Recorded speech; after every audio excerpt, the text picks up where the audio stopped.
Hello, everybody, and welcome to Your Quality of Life Healthy Alternative. Today, I'm having the pleasure, the absolute pleasure, to have my friend Fallon Jordan on the call. Fallon is a brain health super coach from the Amen Clinics, and I'll let her tell herself how she got into that job and what she's doing. Tell us about it, Fallon. Welcome. So I've been with the company for about 9 years now, and I just woke up one day after being in the service industry with my bachelor's in psych that I didn't think I was going to do anything with, and just received this divine message that I was going to get a job in my field. And I started at the front desk at Amen Clinics and just fell in love with what we do, fell in love with our patients. And then I started doing some intakes, which was really special and wonderful just to hear people's story and kind of validate what they've been through, and also validating that they're in the right place and that we're going to figure out why they're suffering. And then I did aftercare and coaching for several years. And then after about 7.5 years working with patients in the clinics, I felt called to do something bigger. So kind of like what we're doing right now, like instead of working one-on-one with people, if I can educate and share some of these experiences that I've learned for myself, and then through our patients, we can help more people and have people start thinking about, what if mental health is really brain health? What if anything and everything that is going on in your life that is not getting you the quality of life that you want has to do with your brain, and we can make it better? I think that's so important. And thank you for adding at the end, and how we can make it better. Exactly. I found many people, and you probably heard that a lot, still think, oh my God, I'm depressed. Now I have to deal with my new normal, take medications for the rest of my life. And it is often just not true. Right. So I'm super grateful that now I am the community curriculum director for Amen University, which is our online courses, which everyone can have access to. And we also do have a new dashboard in there where, me and the Amen University staff are going to answer questions and really just help and reach more people. So I am just super excited to be a part of it. And it's just been kind of a mission for Dr. Amen and I for a long time to really have Amen University grow into something special. So I'm just super grateful that I get to be.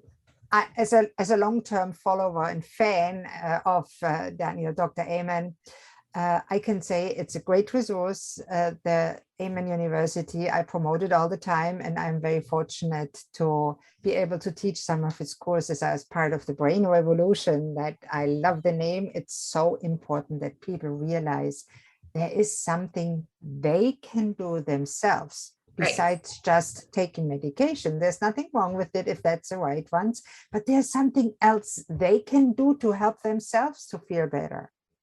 Isn't that true? And I love what you're doing. And having met Daniel even shortly on a Zoom call, I noticed how humble and friendly he is. He is. He's the reason I'm here. He's completely changed my life. It's so funny. We did our big Amen University Max, which is the new community platform for the all access pass, the other night together. And they actually edited out the first couple minutes of the intro because just introducing him, I started crying. My whole life is so different because of him. And if I had known, and my family had known earlier, before, my first scan was at age 27, I think. If I had known earlier, especially 15, 16, where all those changes started happening from my concussions, I went from being this very sweet, compliant, straight A student to a total freaking nightmare. My parents would have brought me in sooner. So that's why it is so true what you're saying. This changes lives. The earlier people hear about it, the better it is, because so many people suffer in silence, suffer because they think there's nothing else out there. And I always encourage people, don't stop searching. And I love that you're doing what you're doing and supporting Dr. Amen in his work. And it is so important that we do this work. And I always say he's the smartest guy that I know, but he's also extremely funny. He is when very I funny. teach his courses, I sometimes show part of his videos and I just chuckle and laugh, and it is amazing. So it I is love a his true sense of pleasure. humor. Like it's with me too, because sometimes they'll say something and then you're like, oh my God, that was like really funny. And like it takes a second sometimes, which I always like joke with him when I get to see him in person, that it's like a cognitive test. Like you never know what he's gonna say and like how he says it. So funny. Yeah, well, most psychiatrists let balloons go and see what happens. I know, right? So funny. It's kind of funny, and if they realize it, and I know Daniel does it, Dr. Amen does it, it is amazing. And so he's not just a very smart person, he's a good writer, he puts it in a very good system. He is a trailblazer in the SPECT imaging, he truly is. And Absolutely. I really feel this movement needs to take on a bigger growth. Absolutely. And that's what I used to say day in and day out when I was doing intakes. And even now, just from a different platform, why do I not know about this? And I'm like, that's why we're doing what we're doing. We need to spread the message.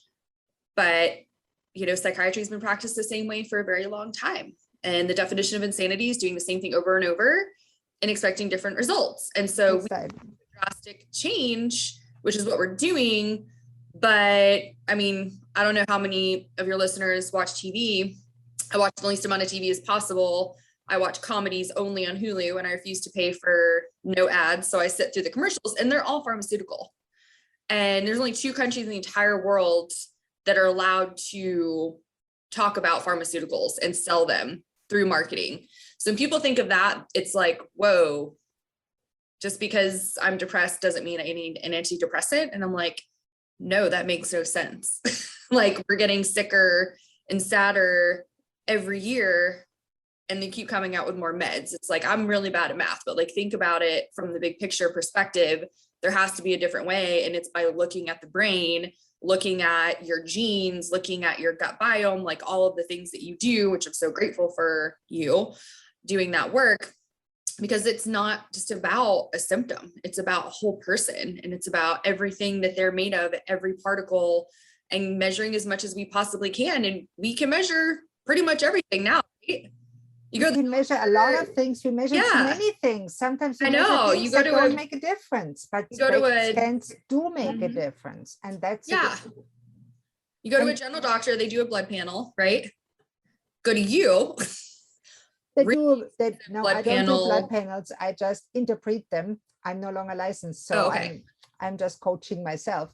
But I use my background as a physician, of course, to help them understand what's going on. And that sometimes just because their blood comes back normal doesn't mean it's all okay, because often important blood tests are not done. There's millions of blood tests available, and you can't pick everything because it's just not affordable. You can't do every diagnostic test. Nobody can do that. It's not affordable. You don't have enough time in a life to dissect the body in that way. And it doesn't make sense. Right. We have to follow an algorithm. Dr. Amen has developed one. I follow it myself because I love it. Those questionnaires that the Amen clinics do. And if you're listening to that and you can travel to one of the Amen clinics and get your brain scans and do the whole process, I highly recommend it. I refer clients there all the time. Some can afford it, some can't. And it makes a difference, even if you don't believe it. Yeah. And that's the thing. I used to have patients that are really anxious, and I'm like, what are you anxious about? It's one of the first questions we ask in general psych mental status exam. They're like, well, I'm either worried that my scan's going to be healthy and I'm crazy, or I'm going to be scared that my brain is so unhealthy, there's nothing you can do. And I, every year, got to say, I've been here X amount of years. It's never been the case. We're all somewhere in the middle. We all have anxiety. We just need to have a healthy level of anxiety, which means we're caring about our brain and we're making decisions based on, is this good for my brain or bad for my brain? How is this going to impact my health? Not just today, but tomorrow and the next day, and those kinds of things. You know, if I cheat with gluten, it's usually the next day that I feel like sluggish and depressed. But then the couple of days after that, I still feel really just foggy. And I'm like, if those were the 4 days that, you know, I was supposed to be doing some really hard inner work, or have a big project coming out for Amen University, and I'm not at my best self, like I'm disservicing myself, but other people. And my whole purpose for being on this planet right now is to help empower other people, that you're not stuck with the brain and the life that you have. You can make it better. It's not an overnight change, and it's not super easy, but it can be a little bit easy. It can be baby steps at a time, just incorporating different things like supplements and making sure you're getting enough oxygen to your brain and making sure you're taking care of your gut. And then you can do some of the other work with like a therapist or a deeper dive with a nutritionist, that kind of stuff. Yeah, and that is, it is actually often enough to work on the physical part. And I compared with the cell phone, and I think Dr. Amen started to do that too, because it's just modern. The brain is kind of as like a cell phone. We have hardware that has to work, so the physical functioning, we have software, the thought patterns, and we need the internet, something spiritual that connects us to the higher power and the purpose. So as a cell phone, we can't work if one part is broken, and we have to fix it from outside. And if you give a cell phone a pill, which means a special app, if the chip is broken, it still won't work. And you can try to download the app 10 times. If the chip is just not powerful enough, it won't work. So you have to upgrade your brain, give it some oils for the oil change, omega-3s, and the right nutrition. And I love that. And I love the way that Daniel simplifies neuroscience, brain health. Although, of course, he knows all the lingo, he doesn't go into it unless he has to. Right. Yeah, I love that. And he has a lot of self-control, and I hope to be at that level, because I still get extremely fired up, but I'm not in the limelight and I don't have MD, so I don't have to worry as much as him, but still it's very stressful. Oh, I have brain envy. I want a brain like as good as his. I won't get it probably. I'm 60 already, but you never know. As yeah, you're a few years younger than him. I'm about 6-7 years younger than him. Yeah. So I have a chance. Not quite. He's doing the things for a longer time than I ever will, but it's fine. And I damaged my brain by having taken medications for psychiatric illness that I thought was permanent, and it wasn't. And it is amazing. It is really amazing how much clearer you think when you're doing the right things for you. And it doesn't have to be rocket science, and it's individually different. And everybody that here says, I want to encourage you, don't give up. It's never too late to start living your best life. I heard from a 38-year-old client who told me, oh, I can't start over, I'm too old. And I said, you're too old? I started over. I had my nervous breakdown at 38. I started over at 45. And to me, that still sounds so young. It's never too late. Definitely not. One of my favorite patients was 85 when he came in. Yeah. And he was super compliant. He said, I'll do whatever you guys tell me to do. His brain was actually in not bad shape, even though he got an Alzheimer's diagnosis, and we reversed it to mild cognitive impairment. It's impossible, conventional medicine will say. We know it's not. And often in the history of medicine, trailblazers have been denounced, laughed at, and left on the side for 20 years. And that is a shame, because that information, even when Semmelweis introduced hand washing in surgery, how many lives could have been saved? Right. Doctors had adopted that right then and there instead of 20 or 30 years later. And when will they adopt a change in psychiatry to help people prevent Alzheimer's as much as possible? And I read the book by Dale Bredesen, which does a similar thing as Dr. Amen. Yeah. Oh my God, it is possible. I love him. Yeah. It is amazing. And it is so important to bring the message out. And that's why I'm so grateful for the opportunity to teach his courses to other people that need to hear the message. It's not true that you are helpless, hopeless, right? And you see that every day. You see it in people. I wish I wouldn't be here in a province where there's not much interactions, but it's an opportunity to reach out to the people around me and in the further world that don't know that yet. Absolutely. Yeah. There's always hope and healing for sure. And knowing a lot about Daniel Amen, of course, not as much as you, because you know him in person and intimately, more or less. I am always surprised when I talk to people and say, you should read the book, Change Your Brain, Change Your Life by Dr. Amen. Who's Dr. Amen? I asked my own psychiatrist a few So years back frustrating. that I like the work of Dr. Amen. Same question. Who's Dr. Amen? I said, he's a psychiatrist like yourself. You should read about him. Oh, okay. I don't know if he did or not. Sad. Yeah, it's very strange. That was definitely the hardest part of working with patients was me, just, someone with a bachelor's degree that just believes in what we do and has living proof that it helps and what we do works. And then being like, why is my doctor not supportive? I'm like, I can't read their thoughts, but you're paying them to make you healthy. And if they're not going to get on board with what you feel pulled to get healthier, which is coming through this Amen Clinic's evaluation process, probably should fire them. Right. And I mean, the problem here in Canada is we have, of course, a public health system. So Yeah. doctors are paid. Many people have private insurance that pay for medications. They will not pay for a brain assessment or coaching or the assessment in the Amen clinics, which is unbelievable. It would save them tons of money, but it's just not in the system. It's a shame. It's sad. I'm trying to change it at some point. Yeah, I mean, it's frustrating here too. I mean, the CEOs of the major insurance companies here make billions of dollars a year keeping people sick. Mm-hmm. So it's there are major financial interests against methods that really save monies and maybe even save people from having to spend thousands on chronic pharmaceutical use. Yeah, I mean, it's a very bigger issue. And I'm so grateful that the first time I saw my brain put me on this path, and the most important thing that has come out of it is my spiritual health.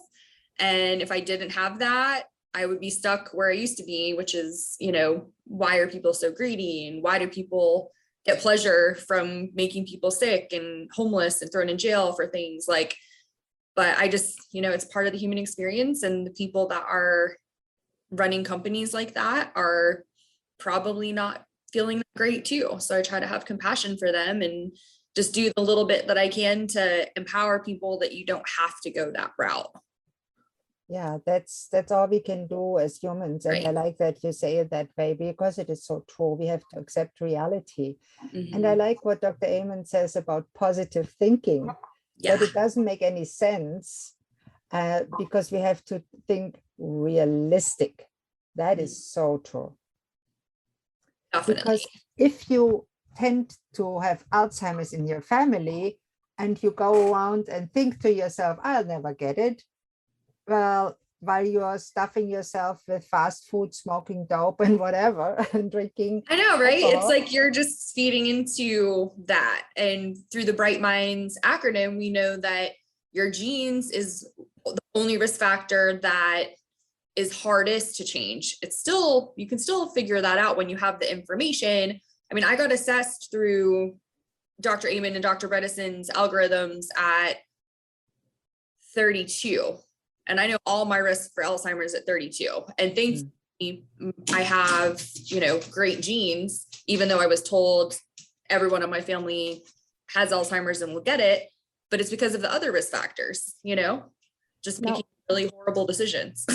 Yeah, and I see sometimes people put in a nursing home with Alzheimer's that don't even have Alzheimer's and could be helped. Have you seen that? Yeah, I've had some patients come in that for various different issues, various different ages, and the person coming in with the patient was actually healthy, but the person dragging them in was actually the one that was unhealthy and toxic. So that was a great learning lesson in compassion and just whatever we can do ethically to make sure that there isn't abuse going on and reporting it. But yeah, like this whole thing about, your parents raise you, hopefully they're good parents, right? Then you can take care of them when they need you versus like throwing them somewhere just because you don't want to deal with them. It's very strange. Like there's no other cultures and countries that treat their elders the way that a lot of Americans do. And I mean, many people tend to accept that as they age, oh, well, you will be forgetful and eventually get Alzheimer's. It's just not true. Just because you're older, you don't have to get demented if you do crazy. live in a brain healthy way. People don't understand it. They just accept, oh, well, I'm getting older. I'm getting sicker. I mean, Dr. Amon's dad didn't start listening to him until he was in his 80s. Yeah, I saw this story. He became healthier and feeling better than he had in decades.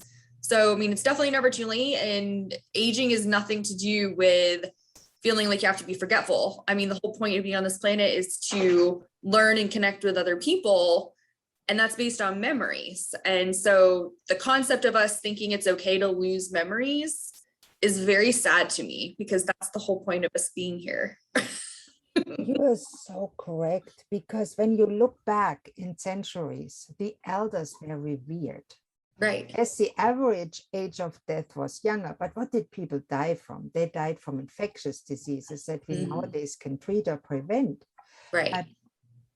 If they got older, yes, some people had cancer, some people had whatever diseases. But though most of the older people were able to look after themselves and had excellent memory and were considered elders and wise. So yeah, and they were giving their grandchildren and great-grandchildren advice and helping them grow. Like it was just this beautiful process. Shouldn't it be the new normal that as elders or as growing elders, I'm growing older, in 20, 30 years, I'll be 80 or 90, I'll be old in the conventional sense. As growing elders, we need to understand that wisdom is our choice and we don't have to end up demented. It's not an inevitable fate if you do the right things. And I think a lot of it too, just culturally, like our weird obsession with like age and the aging process. Beauty, youth. I mean, youth is fine. Kids are creative. They have energy. Hey, I'm 60. I still have energy. Yeah, that's what we're meant to do, is like have fun. And, when people do get to an older age and they don't want to work as much, or they do end up retiring, the whole point is to spend more time with your family and travel and like take care of yourself. Why would you want to feel the sickest during the time that you're supposed to enjoy? Like I personally, one of my weird things is like, I'm 35. My whole life, I have always been just like, I love hanging out with elderly people. I just always have. I love it. It makes me so happy. I feel like I'm just sucking in all the free wisdom and like things not to do and to do in your life and stuff. And so I can't wait to get older. And like, I think the aging process is one of the most beautiful things. And I mean, we look at Betty White, and I also love Cloris Leachman. Like, I still think they get more beautiful with age. And they, before Cloris passed away, she's in her 90s. Betty's, I think, in her 90s now.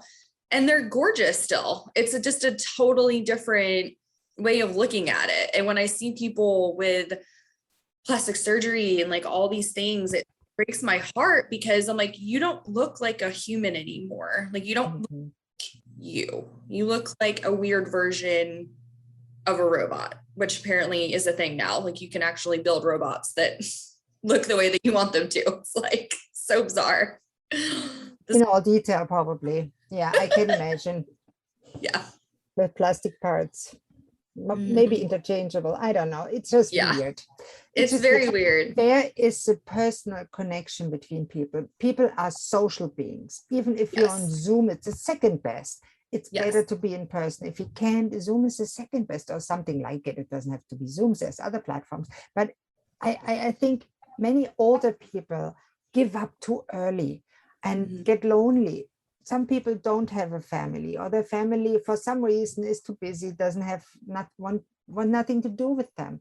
I always say you can't choose your family, but you can Exactly. choose your friends. Make friends. Have a new family. I have a very good friend. She's Absolutely. my chosen sister. We're very close. That's lovely. I love her. Absolutely.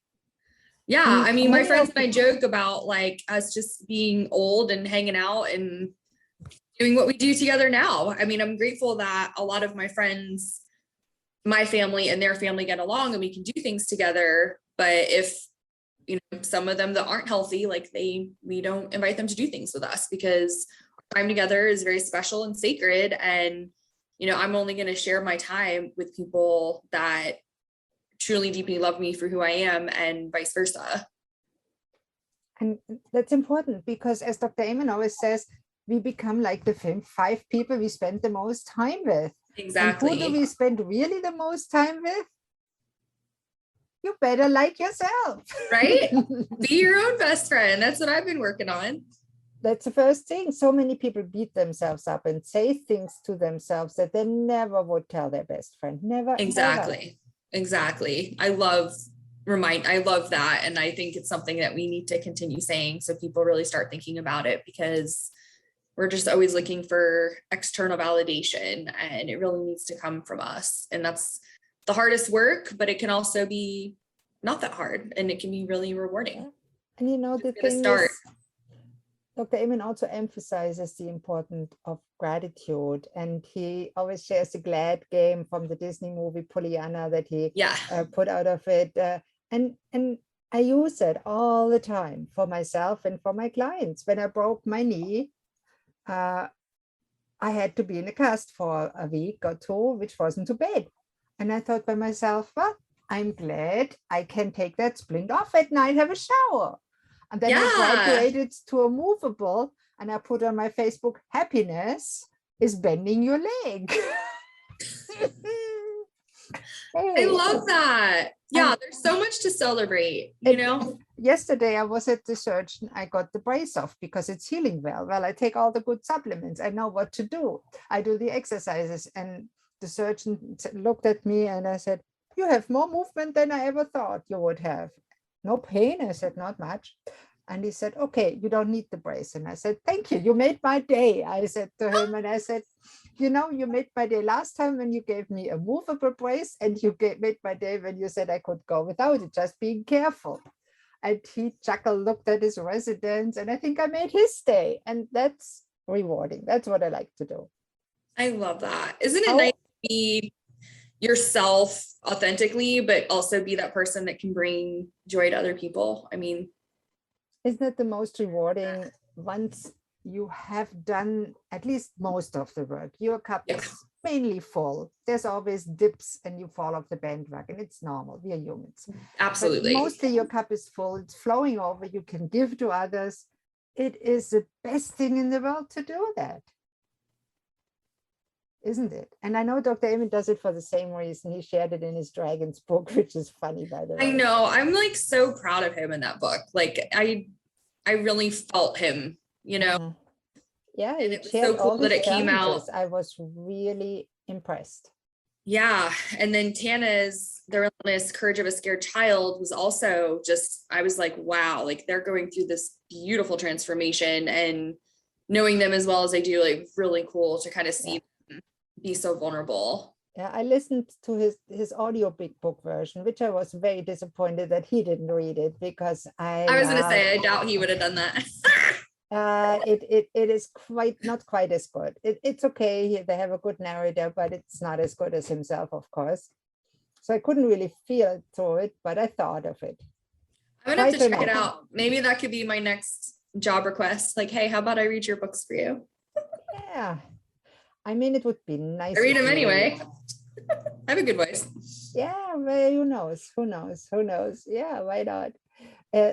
I highly recommend, if you haven't read any of Dr. Amen's books, check them out. Any of them are really well written, easy to understand, helpful, and just good. Definitely. And they're affordable for anybody. That's important, because I mean, for what's in there, I mean, I'm surprised we don't charge more, because it's your whole life, honestly, can be changed by reading one book. It's really, Yeah, and the promise in his mega bestsellers, Change Your Brain, Change Your Life, is not out of the world. It's the truth. If you do what he says, that's the trick. If you do what he says, your life will change. And as a coach, we're helping people actually put that into action. So that's a rewarding part. and I mean, I've seen it. I got scanned just 3 months apart and saw how much healthier my brain was just after 3 Wow. months. So it's the change it's there. Feel Yeah, I wish I had a spec machine here. I An Amen know. clinic, at least in Eastern Canada, would be awesome. But hey, not so far. Maybe in the future. Future is bright. The future is bright for you. And I'm so proud of you for what you achieved, coming through your challenges and blossoming more and more, coming out of the ashes as a phoenix. Yeah, And my life God is knows not where good. life will take When I you. started at the clinic. Nobody thought about it, didn't we? Yeah, I look at pictures and I'm like, I looked a little, like my face seemed a little skinnier, but I'm like, I don't even know who that person was. Like she's so and like uncomfortable. Like even the clothes that I was wearing, I'm like, I can't believe I dress like that. Like it's so weird. And it was only, 9 years ago. Isn't it something how people Crazy. can change? So people can change. Change is possible, but you have to work on it. You have to want it. And as Dr. Amen always says, we can change anybody's brain. You have to do it yourself. Absolutely. And change is hard. We're not really wired for it to be easy, but once you just do those little steps, I mean, even after 30 days in a new routine, it's going to stick. We need to use the information about the brain to our advantage, which is, incorporating new routines and small steps that lead to long-term, daily habits. Yeah, and it is very important. And so many people go to Google, find everything out, maybe buy the books and never read it and never put it in action because they feel so overwhelmed by the amount of information. And those I really encourage, go to the Amen clinics, get your assessment, brain scan and plan. And if you can't go to an Amen clinic, hey, contact me. I'll do the same thing on a little lower level and give you a good plan too. Definitely. Yeah. I mean, I've never had one patient out of the thousands I've helped that wasn't overwhelmed with their treatment plan. But that's the whole point, right? Is like you finally realize what you need and why you need it and how to do it. But we need to take, we just need to take our time and implement it at a pace that makes sense for you. I think really the important part, what you get in the Amen clinic and what the providers that know the Amen method, like myself, do also, is to develop that plan that shows them the way to go on. And then we as coaches help them to actually walk and give them a little shove in the butt if they need that. And many of us need it. I need it too. When they fall off the wagon, give them a hand, pull them back up. That's what we do as coaches. Exactly. Yeah. And people need that and people want that if they know how much difference it will make. And it's so rewarding when you talk to somebody that comes to you, I don't know if you can help me at all, but I want to get better. And then after a few months, they smile and laugh, make good decisions. Wow. You've seen that many times, didn't you, Fallon? Yeah. And I miss that, when patients would come back for their follow-ups in person and I would get to see them, it's like, I'd have to do, like, I'm a very good person, like with faces and names. And sometimes I would have to take a second look to see if it was them. Cause like they looked so much healthier. Yeah. Like their skin looked better. Their hair looked better. They were dressed better. Like they just overall looked like a different person, just a healthier version of themselves. And that's just the coolest thing to see. Yeah. And who doesn't love what Dr. Amen says? Nobody wants to see a psychiatrist, but everybody wants a better brain. Right. And it's awesome. So Fallon, I thank you so very much for coming on the show. You're an awesome person, inspirational person, and so is Dr. Amen. Thank you. I really appreciate it. This was so fun. Thanks. Have a wonderful day. Thanks so much, you too. Bye. Bye.